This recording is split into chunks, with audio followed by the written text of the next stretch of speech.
Um dos maiores bancos do Brasil soltou o resultado dele e foi meio desesperador. O Bradesco reportou uma queda no lucro líquido de 75,9% no quarto trimestre. Reportou um lucro de 1,59 bi. Claro que é um valor gigantesco, mas perto dos lucros anteriores do Bradesco, isso aqui é muito abaixo, tá? E além disso, o Bradesco teve o menor ROI da história. Teve um ROI de 4%, né? Uma baixa de 13,6 pontos percentuais em um ano, né? Então olha a notícia aqui, ó, da Economática. Bradesco tem menor ROI da história no quarto trimestre. E aí se você for parar para pensar, né, nos últimos 5 dias as ações do Bradesco caíram 7%, desde o começo do ano caíram 14%, no último ano caíram 40% e desde as máximas de 2019 caiu 60%. Então esse aqui é um vídeo muito importante para você saber o impacto disso tudo em Bradesco, se Bradesco ele é um bom negócio ou não, né? Ou pelo menos se tem indícios de que isso pode acontecer e o que achar dos bancos no Brasil nesse patamar de preço, porque eles também caíram muito. Então será que se transformaram numa oportunidade? Eu vou falar sobre tudo isso. Mas antes de qualquer coisa, eu tenho um pedido simples e rotineiro para vocês. Clica no botão de curtir aqui embaixo, tá bom? Clica aqui no botão. Se você, obviamente, achar que esse conteúdo faz sentido e agrega para você, para sua vida e para outros investidores também. Então, se você clicar no botão de curtir, esse vídeo vai chegar para outros investidores também. E a cabeça do investidor é uma cabeça de agregar, de servir. Se você tiver essa cabeça, outras pessoas também vão ser impactadas e de alguma forma edificadas por esse conteúdo, tá bom? Clica no botão de inscrever aqui embaixo também junto com o curtir e vamos lá.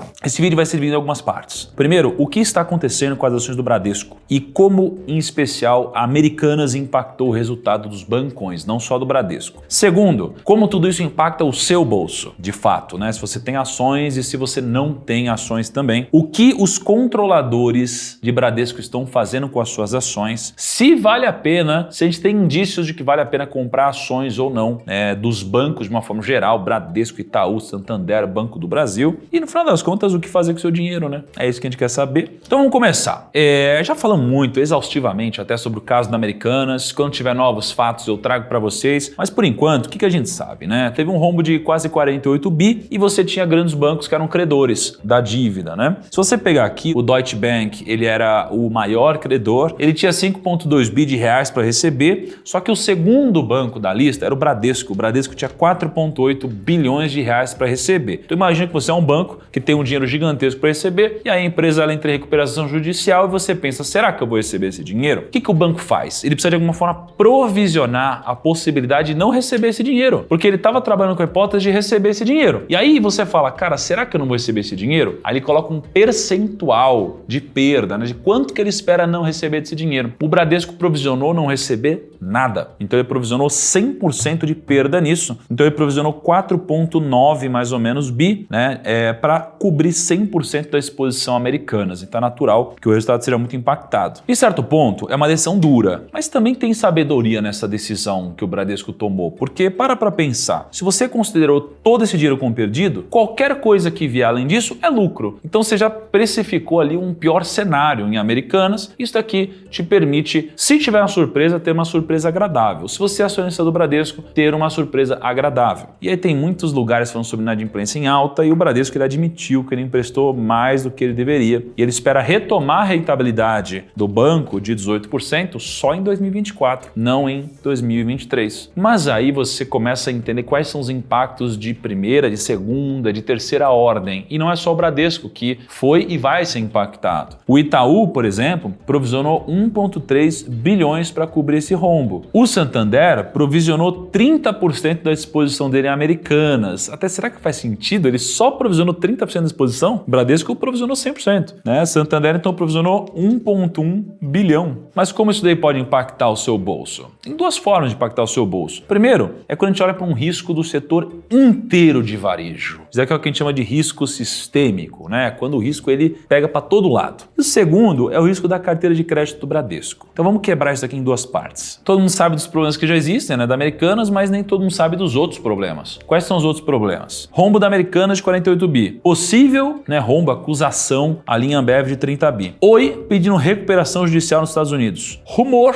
de uma possível recuperação judicial da Light. Depois, falência da Livraria Cultura. Depois, reestruturação das dívidas da Marisa. E sabe-se lá mais o que pode acontecer desse efeito de ordem sistêmica. E aí você olha para o Bradesco perdeu, desde o começo do ano, 21 bilhões de reais em valor de mercado. Isso aqui é mais do que a Espaço Laser, a Melius, a Oi, a Americanas, a Wiz, a Boa Safra, a Movida, Gol, a Pets, a Azul e a Via Varejo juntas. Olha o tamanho do valor que foi destruído nesse processo. Sem falar no ROI, que foi o menor, né, dos últimos tempos. E aí isso aqui pode gerar um receio do banco emprestar para o setor de varejo e continuar emprestando no meio de tanta coisa que está acontecendo. E isso pode gerar um efeito sistêmico onde as empresas não conseguem se capitalizar de alguma forma e podem ter dificuldades de continuar operando. Então você pode ter um impacto de ordem sistêmica acontecendo e um efeito bola de neve, né? E aí é tudo perigoso, né? Americanas tem 18 mil funcionários, Via Varejo 57 mil, Magazine Luiza 38 mil, Marisa 12 mil. Então assim, é uma catástrofe que eu acredito que não vai acontecer, gostaria que não acontecesse. Mas vamos aguardar os próximos episódios. Por outro lado, a gente tem que sempre olhar para o índice de Basileia, tá? O que é o índice de Basileia? Ele é basicamente um índice que ajuda a gente a compreender qual é o grau de alavancagem que o banco está exposto quando ele está emprestando dinheiro. Porque um banco, ele não faz o seguinte, ó, se eu vou te emprestar 100 reais, então eu tenho 100 reais para te emprestar. Não. Se eu vou te emprestar 100 reais, eu às vezes vou ter 20 reais do meu capital próprio para te emprestar. E às vezes eu vou ter 30 reais do meu capital próprio para te emprestar. Por isso que geralmente o banco, ele opera alavancado e se todo mundo pedir resgate ao mesmo tempo, todos os bancos do Brasil vão quebrar. Então o índice de Basileia, ele tem um indicador mínimo, que é por uma questão de regulação, precisa acontecer para que o banco tenha uma saúde mínima. E o Banco Central exige no mínimo 11% no índice de Basileia. Então ele exige que a cada 100 reais que eu empreste, pelo menos 11 sejam de capital do banco. E aí quando você olha para o Bradesco, o índice de Basileia está em 15,6%. Se eu for expandir isso daqui, eu vou olhar que o Bradesco, ele tem aqui 15,6%, o Itaú já é um pouquinho mais alavancado, 14,1%. Santander também é um pouquinho mais alavancado. O único banco que é menos alavancado é o Banco do Brasil, que está em 17,5% no índice de Basileia. Só que aí você pensa, será que vale a pena, depois de toda essa queda, investir e comprar ações de Bradesco? Bom, vamos ver o que as pessoas que têm mais informação que a gente estão fazendo, não é? Então, se você olha para os executivos da companhia, para os controladores, você pega no mês 9, em setembro, eles compraram 21 milhões de reais em ações ON e 25 milhões quase de reais em ações PN. Aí venderam um pouquinho em outubro, venderam 3 milhões de reais, muito menos do que eles compraram. Em novembro compraram mais